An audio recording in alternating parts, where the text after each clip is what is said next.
बिस्मिल्लाहिर्रहमानिर्रहीम। अस्सलाम वालेकुम वरहमतुल्लाहि वबरकातुहू। 9th क्लास का जो पहला लेक्चर है एक्सरसाइज 1.1 के ऊपर वो पहले अपलोड कर चुका हूँ। आज का जो हमारा टॉपिक है वो है एक्सरसाइज 1.2 और इसके रिलेटेड जितनी भी डेफिनेशन हैं हम वो करेंगे, क्योंकि ये एक्सरसाइज एक ऐसी एक्सरसाइज है जो डेफिनेशन के बगैर हो ही नहीं सकती। जब तक डेफिनेशन नहीं आएंगे उस वक्त तक ये एक्सरसाइज नहीं हो सकती है। तो पहली एक्सरसाइज जो है वो है कतारी कालब या रो मैट्रिक्स। एक ऐसा कालब कतारी कालब कहलाता है जिसमें सिर्फ एक ही कतार हो। मसलन हमें एक मैट्रिक्स दिया गया M जिसमें जस्ट एक ही कतार आई है 2 - 1 7 जिसके एलिमेंट्स हैं। इसका मर्तबा जो है 1/3 है। तो such a matrix which has only one row is called row matrix। Column जितने मर्जी हों मैटर नहीं करते हैं। इसी तरह दूसरी डेफिनेशन है हमारे पास कॉलमी कॉलम या कॉलम मैट्रिक्स। ऐसा कॉलम कॉलमी कॉलम कहलाता है जिसमें सिर्फ एक ही कॉलम हो। मसलन n = 2 0 1 कॉलम के एलिमेंट्स हैं और उसमें 3 रोज़ आ रही हैं और 1 कॉलम है। इसी तरह M मैट्रिक्स है 3 रोज़ और 1 कॉलम है हमारे पास। थर्ड डेफिनेशन आती है मुस्ततिली कॉलम या रेक्टेंगुलर मैट्रिक्स की। ऐसा कॉलम जिसमें कतारों की तादाद कॉलमों की तादाद के बराबर ना हो। Such a matrix which does not have same number of rows and columns. यानी नंबर ऑफ रोज और कॉलम्स आपस में सेम नहीं होने चाहिए, एक जैसे नहीं होने चाहिए, इक्वल नहीं होने चाहिए। ऐसे कॉलम को मुस्ततिली कॉलम कहते हैं। मसलन डी मैट्रिक्स है या ए मैट्रिक्स है। डी वाले कॉलम में 3 कतारें, ए कॉलम में, ए वाले में 2 कतारें और 3 कॉलम हैं।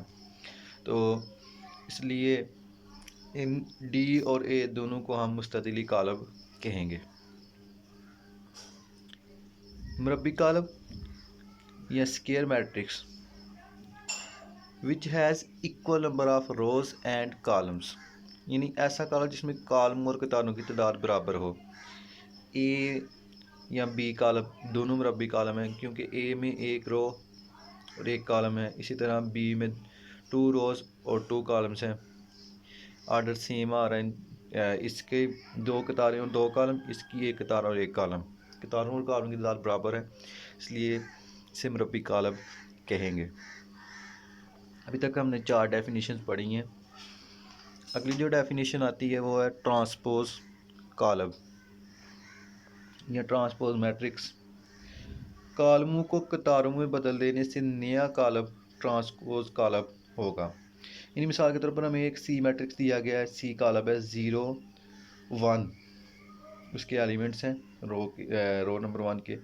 अब हमने इसका जो है ट्रांसपोज लेना है तो हम क्या करेंगे, इसकी जो पहली कतार है उसको पहले कॉलम में तब्दील कर देंगे। इसलिए इसी तरह दूसरी कतार को दूसरे कॉलम में अगर होती तो, क्योंकि है इसमें जस्ट एक कतार थी, हमने उसको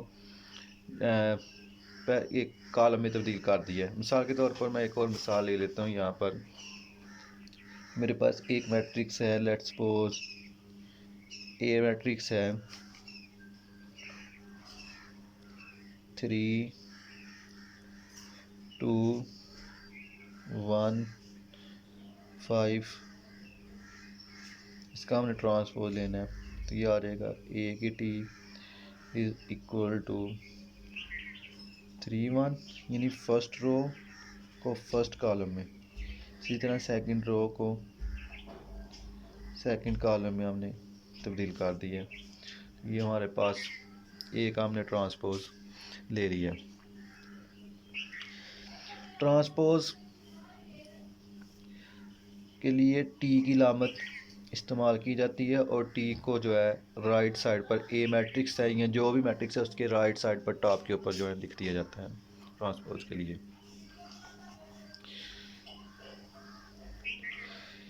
इसके बाद हमारी एक और चीज़ आप यहाँ पर देख सकते हैं कि ट्रांसपोज कॉलम, जब भी किसी कॉलम का ट्रांसपोज लेंगे, ये ज़रूरी नहीं कि जितना पहले कॉलम का जो है आर्डर है यानी मर्तबा है, उतना ही ट्रांसपोज लेने के बाद जो है जो कॉलम आएगा उसका भी मर्तबा होगा। सी वाले कॉलम हमने जो लिया हुआ है यहाँ पर, इसका जो मर्तबा था, इसमें एक कतार थी, 2 कॉलम थे, उसका ट्रांसपोज लेने से इसकी 2 कतारें और 1 कॉलम आ गई। यानी कतारें कॉलमों में चेंज हो जाती हैं और कॉलम कतारों में जो जगह प्लेस कर लेते हैं। बाद स्टूडेंट जब ट्रांसपोज कॉलम की डेफिनेशन पढ़ रहे होते हैं या लिख रहे होते हैं तो वो कुछ इन लफाज में लिख देते हैं, कॉलमों को कतारों में बदल देने से और कतारों को कॉलमों में बदल देने से जो नया कॉलम हासिल होता है उसे ट्रांसपोज कॉलम कहते हैं। ये गलत है डेफिनेशन। या आप कॉलमों को कतारों में बदल दें या कतारों को कॉलमों में बदल दें, दोनों में से एक ऑप्शन लिखना है। या का वर्ड यूज़ करना है, आर का, एंड का वर्ड यानी और का लफ्ज़ इस्तेमाल नहीं करना। इसके लिए अगर और का लफ्ज़ इस्तेमाल कर लिया तो फिर तो दोबारा पहले वाला कॉलम भी आ जाएगा। पहले हम कॉलमों को कतारों में बदलेंगे, फिर हम कतारों को कॉलमों में बदलेंगे, इस तरह दोबारा वही कॉलम आ जाएगा हमारे पास। ये ट्रांसपोज कॉलम नहीं होगा। थोड़ी सी कन्फ्यूज़न पैदा करते हैं स्टूडेंट्स के माइंड में, इसको दूर कर लीजिएगा। नेक्स्ट है हमारे पास मनफी कॉलम या नेगेटिव मैट्रिक्स। किसी भी कॉलम ए का मनफी कॉलम जो है वो -a होगा, जिसमें कॉलम ए का हर रुकन मनफी अंदराज में बदल दिया जाएगा। मसलन हमारे पास एक ए मैट्रिक्स है, ए कॉलम दिया गया हमें, ये जहाँ पर साइन नहीं होता बाय डिफ़ॉल्ट, यानी यहाँ पर हमारे पास प्लस का साइन होता है हमेशा के लिए। ये बात आपने याद रखनी है। अगर साइन नज़र नहीं आ रहा तो वहाँ पर प्लस का साइन होगा और नेगेटिव का साइन साथ लिख दिया जाता है, जैसा कि यहाँ पर -2 है, -2 है, साथ नेगेटिव का साइन है। अब हमने इसका मनफी कॉलम लेना है तो हमने माइनस दिखा इधर, -a इज़ इक्वल टू 1 के साथ प्लस था, -3 के साथ प्लस था, -4 के साथ प्लस था, माइनस, और 2 के साथ माइनस था तो प्लस। और प्लस जो है अगर साइन नहीं लिखा हुआ तो इसका मतलब प्लस ही होता है, इसलिए हम साइन नहीं लिखते, साथ लामत नहीं लिखते कोई भी इधर। इसके बाद जो 7 वाली डेफिनेशन आती है हमारे पास, वो है सिमेट्रिक कॉलम या सिमेट्रिक मैट्रिक्स। सिमेट्री जिनकी सेम है उनको हम सिमेट्रिक कॉलम कहते हैं। यानी हम किसी भी एक बात यहाँ पर ज़रूरी है नोट करना कि सिमेट्रिक कॉलम के लिए मुरब्बी कॉलम होना ज़रूरी है। अगर वो मुरब्बी कॉलम नहीं तो सिमेट्रिक कॉलम नहीं हो सकता। तो लेट्स सपोज जो है मैं एक कॉलम लेता हूँ, यहाँ पर ए मैट्रिक्स है मेरे पास, मैं ले लेता हूँ 3 1 1 5। मैं इसका ट्रांसपोज लेता हूँ तो वो आ गया 3 1 1 5 और दोबारा हमारे पास ए वाला मैट्रिक्स ही आ गए। तो इसको हम ए ट्रांसपोज चूँकि बराबर आ गया ए के, इसको हम बोलेंगे कि ये एक सिमेट्रिक कॉलम है। सिमेट्रिक कॉलम एक ऐसा मुरब्बी कॉलम सिमेट्रिक कॉलम कहलाता है जिसका ट्रांसपोज लें और दोबारा पहले वाला ही कॉलम आ जाए। Such matrix which satisfy this condition, transpose of a matrix is equal to matrix, यानी A transpose is equal to A is called symmetric matrix. Next आ जाता है हमारे पास skew symmetric column. Skew symmetric column एक मुरब्बी column A को skew symmetric column कहा जाता है अगर हम उसका ट्रांसपोज लें और वो पहले कॉलम के मनफी कॉलम के बराबर आ जाए। लेट्स सपोज हमारे पास जो है यहाँ पर एक मैट्रिक्स है, ए मैंने मैट्रिक्स ले लिया 0 -3 3 0। इसी तरह मैं इसको ट्रांसपोज लेता हूँ तो वो हमारे पास 0 -3 3 0 ट्रांसपोज इज इक्वल टू 0 -3 और फिर 3 0 आ गया। अब हम यहाँ से नेगेटिव साइन कॉमन ले लेते हैं तो 0 -3 3 0 इज इक्वल टू -a, यानी हमने a का ट्रांसपोज लिया और वो पहले कॉलम के मनफी कॉलम के बराबर आ गया, तो हम कहेंगे कि ये एक स्क्यू सिमेट्रिक कॉलम है। 10th नंबर पर जो डेफिनेशन आ रही है वो वितरी कालब की है, डायगोनल मैट्रिक्स। ऐसा मरबी कालब जिसके वितर के अरकान में से कम से कम एक रुकन सिफर ना हो। कम से कम एक रुकन सिफर ना होने से मुराद ये है कि एटलीस्ट वन एलिमेंट जो है वो ज़ीरो ना हो, बाकी सारे हो भी जाएं तो फ़र्क नहीं पड़ता, सिर्फ एक एलिमेंट ज़ीरो नहीं होना चाहिए सिर्फ। और वितरी अरकान के अलावा तमाम अरकान सिफर हों वितरी कालब कहलाता है। मिसाल के तौर पर हमारे पास सी एक मैट्रिक्स मैंने लिया हुआ है 0 0 0 0 1 0 0 0 3। तो ये वाले जो एलिमेंट्स आ रहे हैं हमारे पास, ये वाले वितरी कालब में आते हैं। 0 1 3 ये वितरी अरकान है, सॉरी मैंने पहले वर्ड गलत इस्तेमाल किया। ये 0 1 3 जो है वितरी अरकान है, और बाकी तमाम के तमाम जो हैं ये वाले हों या ये वाले हों, ये गैर वितरी अरकान के अंदर आएंगे हमारे पास। तो आप देख सकते हैं कि जो वितरी अरकान है उनमें से एटलीस्ट जो है वन एलिमेंट जो है वो नॉन ज़ीरो है, यानी 3 की अगर बात की जाए, यहाँ पर 1 की जगह अगर हम दोबारा 0 रख भी लें तो फिर भी ये वितरी कालब ही है। अगर ये 0 जो है यहाँ पर भी हम कोई एलिमेंट्स रख लें 3 तो फिर भी ये वितरी कालब ही रहेगा, क्योंकि कम से कम एक रुकन सिफर ना हो। ज़्यादा से ज़्यादा जितने भी नॉन सिफर हो जाए हमें फ़र्क नहीं पड़ता, गैर सिफर हो जाए हमें फ़र्क नहीं पड़ता है। अगर यहाँ पर 1 आता है तो फिर ये वितरी कालब नहीं होगा, या यहाँ पर 1 या 2 आ जाए, या कोई भी एलिमेंट्स यहाँ पर 0 के अलावा आ जाए, या यहाँ पर 0 के अलावा, या यहाँ पर 0 के अलावा, या यहाँ पर 0 के अलावा कोई एलिमेंट्स आ जाए तो वो वितरी कालब नहीं होगा। वितरी कालब के लिए वितरी अरकान में से कम से कम एक रुकन सिफर ना हो, और वितरी अरकान के अलावा सब के सब सिफर होना ज़रूरी है। अगर यहाँ पर भी सिफर आ जाए और यहाँ पर भी सिफर आ जाए और बाकी भी तमाम सिफर सिफर ही हों तो ये भी वितरी कालब नहीं होगा, ये एक सिफरी कालब फिर बन जाएगा। और एक और बात याद रखना ज़रूरी है कि सिमेट्री कालब हो या स्क्यू सिमेट्री कालब हो या वितरी कालब हो, इन सब का मरबी कालब होना ज़रूरी है। अगर ये मरबी कालब नहीं तो ये फिर तीनों की डेफिनेशन जो है वो पूरी होती नहीं है, फिर इनके ऊपर बात करना ही फजूल होगा। नेक्स्ट जो हमारा टॉपिक है वो है स्केलर कालब या स्केलर मैट्रिक्स। नेक्स्ट जो डेफिनेशन आई है हमारे पास,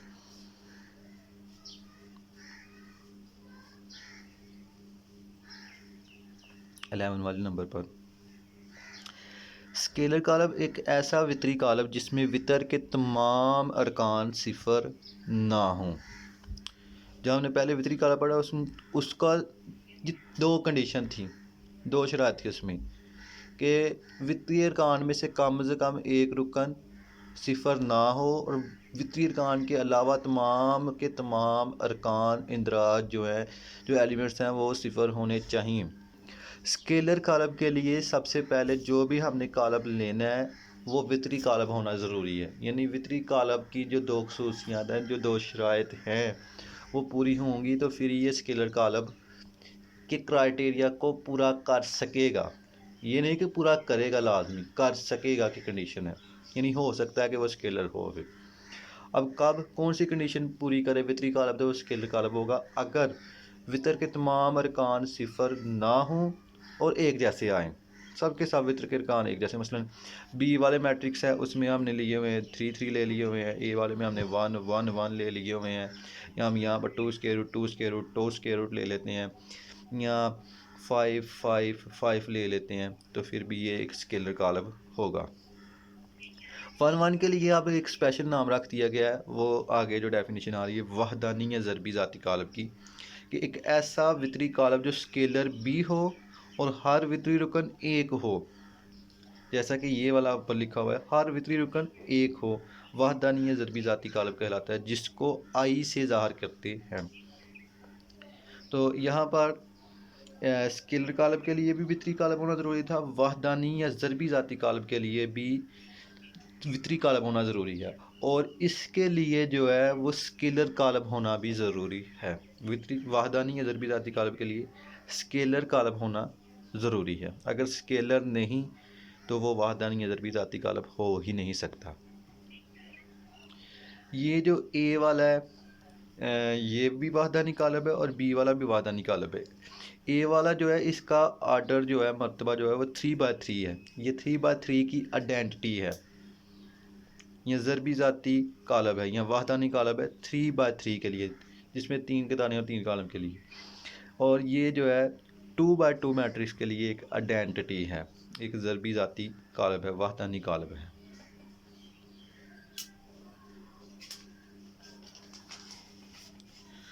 एक्सरसाइज 1.2 क्वेश्चंस बहुत ही ज़्यादा इजी हैं। जैसे कि मैंने पहले वीडियो स्टार्ट करते हुए कहा था कि अगर हम डेफिनेशन कर लेते हैं तो क्वेश्चन इजीली सॉल्व हो जाएंगे। दिए हुए मुतअद्दिल कालमों में से वाहदानी कालमों, कतारी कालमों, कालमी कालमों और सिफरी कालमों की शनाख्त और तस्दीक भी कीजिए। तो अगर आपने डेफिनेशन तवज्जो से सुन ली है तो आप इजीली कर सकते हैं। मसलन ए जो है वो एक सिफरी कालब है। सिफरी कालब की जो डेफिनेशन है वो ये है कि एक ऐसा कालब जिसके तमाम के तमाम अरकान सिफर हों। एक ऐसा कालब जिसके तमाम के तमाम अरकान या इंदराज जो है सिफर होंगे उसको हम सिफरी कालब कहते हैं। ए वाला जो है वो एक सिफरी कालब है, इसका हर रुकन सिफर है। इसी तरह बी वाला कालब देखा जाए तो इसमें जस्ट एक ही कतार है, इसलिए कतारी कालब। इसमें एक ही कालम है तो कालमी कालब। इसके जो है जो डायगोनल एलिमेंट्स हैं, जो वितरी अरकान हैं वो सेम है, और गैर वितरी अरकान जो हैं वो 0 है, सिफर हैं, इसलिए ये एक वाहदानी ज़रबी ज़ाती कालब है। का हर रुकन एक है।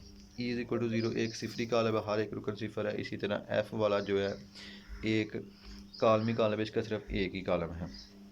क्वेश्चन नंबर 2, नीचे दिए हुए कालमों में से मुरब्बी कालमों, मुस्ततिली कालमों, कतारी कालमों, कालमी कालमों, वाहदानी कालमों और सिफरी कालमों की शनाख्त कीजिए। तो अगर हम देखें तो ए नंबर पर हमें मुरब्बी कालमों की तस्दीक करनी है। तो नंबर 3 वाला, नंबर 4 वाला और इसके अलावा नंबर 8 वाला, ये सब के सब मुरब्बी कालम है क्योंकि इसमें कतारों और कालमों की तादाद बराबर आ रही है। इसी तरह दूसरे नंबर पर हमने मुस्ततिली कालम देखने अब कौन कौन से हैं। 1 2 5 6 7 9, ये जितने भी कालम हैं इन सब में कतारों और कालमों की तादाद सेम नहीं है, एक जैसी नहीं आ रही, इसलिए ये मुस्ततिली कालम है। इसके बाद तीसरे नंबर पर आ जाता है कतारी कालम। कतारी कालम के लिए 6 वाला है हमारे पास, जिसमें सिर्फ एक ही कतार है। इसके बाद कालमी कालबों का अब हमने चेक करना है। तो कालमी कालबों के लिए कालमी कालब हमारे पास 301 और 100 वाला जो है ये कालमी कालब है। एक 2 वाला है और एक 7 वाला है, क्योंकि इनमें सिर्फ एक ही कालम आ रहा है। वाहदानी कालब देखें तो 4 वाला जो है ये वाहदानी कालब है, क्योंकि इसके जो वितरी अरकान हैं वो एक एक भी आ रहे हैं और गैर वितरी अरकान सिफर भी आ रहे हैं। स्केलर कालब भी है और साथ वितरी अरकान भी एक एक आ रहे हैं, इसलिए ये एक वाहदानी कालब है। नेक्स्ट आ जाता है हमारे पास सिफरी कालब। सिफरी कालब जो है 9 वाला जो है इसके तमाम एलिमेंट्स जो हैं या अरकान या दराज सिफर हैं, इसलिए ये एक सिफरी कालब है। क्वेश्चन नंबर 3, नीचे दिए हुए कालबों में से वितरी, स्केलर और वाहदानी कालबों की शिनाख्त कीजिए। तो ए बी सी डी और ई हमें दिए गए हैं, हमने देखना है इसमें वितरी कौन सा, स्केलर कौन सा और वाहदानी कौन सा है। अगर हम वितरी कालब देखें तो हमारे पास ए वाला जो है इसमें वितरी अरकान जो है एक जैसे हैं और गैर वितरी अरकान सिफर सिफर आ रहे हैं, तो इसलिए ए एक हमारे पास वितरी कालब भी है, स्केलर कालब भी है। बी वाला देखें तो इसके वितरी अरकान एक जैसे नहीं और गैर वितरी अरकान सिफर हैं, तो ये सिर्फ और सिर्फ वितरी कालब की जो शराइत हैं उनके ऊपर पूरा उतरता है। ये स्केलर कालब और वाहदानी कालब की शराइत के ऊपर पूरा नहीं उतरता। इसी तरह सी वाला है, तो सी वाले में जो वितरी अरकान हैं वो एक जैसे हैं और एक एक भी है और गैर वितरी अरकान सिफर है, इसलिए सी जो है एक वाहदानी कालब है। डी को देखें तो डी जो है वितरी कालब है सिर्फ, ई वाला देखें 1 + 1 2 5 - 3 2 तो सेम आ रहे हैं, इसलिए ये एक स्केलर कॉलम होगा। क्वेश्चन नंबर 4, नीचे दिए हुए ए बी सी डी और ई कॉलमों के बिलतरतीब मनफी कॉलम मालूम कीजिए। तो ए मैट्रिक्स हमें दिया गया है, बी सी डी और ई मैट्रिक्स दिया गया है। हर एक रुकन की अलामत बदल जाएगी। हमारे पास ए वाला है, हमारे पास 1 0 -1, तो मनफी ए लेने के लिए हम क्या करेंगे, -a माइनस के साथ अंदर मल्टीप्लाई किया तो इधर 1 था, इसके पॉजिटिव साइन था, नेगेटिव आ गया, 0 के साथ ना प्लस आता ना माइनस, इसके साथ माइनस था, इसके साथ बाय डिफ़ॉल्ट कोई साइन नहीं आएगा, प्लस हो जाएगा। इसी तरह बी वाला कॉलम है 3 -1 2 1, तो ये नेगेटिव बी आ गया, हमारे पास मनफी आ गया 3 -1। अब 3 के साथ माइनस आ जाएगा, 2 के साथ भी माइनस आ जाएगा, 1 के साथ भी माइनस आ जाएगा, इसके साथ माइनस तो प्लस कोई साइन नहीं आएगा। इसी तरह हमारे पास सी वाला मैट्रिक्स है -c -2 -6 -3 और 2। डी वाला मैट्रिक्स भी सेम होगा हमारे पास,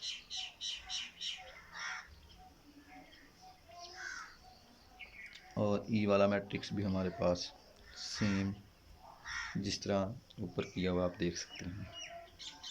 नीचे दिए हुए कॉलमों के ट्रांसपोज कॉलम मालूम कीजिए। A B C D E और एफ कॉलम में दिए गए हैं, हमने इनके ट्रांसपोज कॉलम लेने हैं।